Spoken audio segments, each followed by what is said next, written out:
أعوذ بالله من الشيطان الرجيم. بسم الله الرحمن الرحيم.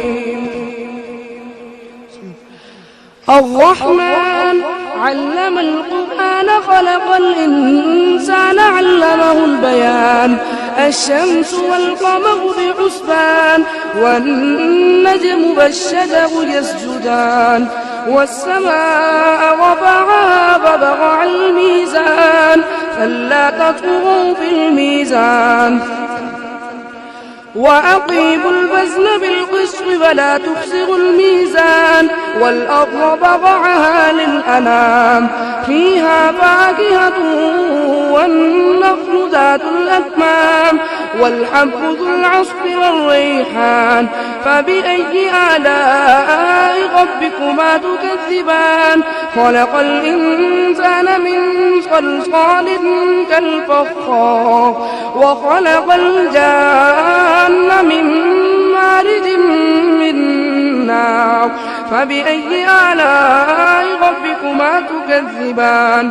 رب المشرقين فرب المغربين فبأي آلاء ربكما تكذبان.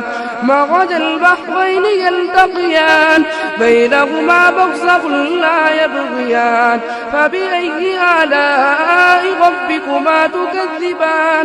يخرج منهما اللؤلؤ والمرجان فبأي آلاء ربكما تكذبان.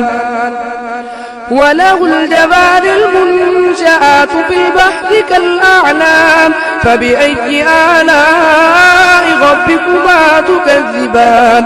كل من عليها فان ويبقى وجه ربك ذو الجلال والإكرام فبأي آلاء ربكما تكذبان. يسأله من في السماوات والأرض كل يوم هو في شأن فبأي آلاء ربكما تكذبان. سنفرغ لكم أيها الثقلان فبأي آلاء ربكما تكذبان. يا معشر الجن والإنس إن استطعتم أن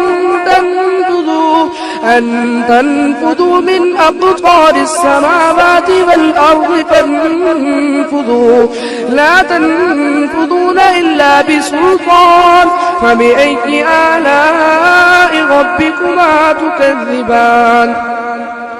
يرسل عليكما شباب من نار ونحاس فلا تنتصران فبأي آلاء ربكما تكذبان. فإذا انشقت السماء فكانت وردة كالدهان فبأي آلاء ربكما تكذبان. فيومئذ لا يسأل عن ذنبه ولا جان فبأي آلاء ربكما تكذبان. يعرف المجرمون بسيماهم فيؤخذ بالنواصي والأقدام فبأي آلاء ربكما تكذبان. هذه جهنم التي يكذب بها المجرمون يطوفون بينها وبين حميم آن فبأي آلاء ربكما تكذبان.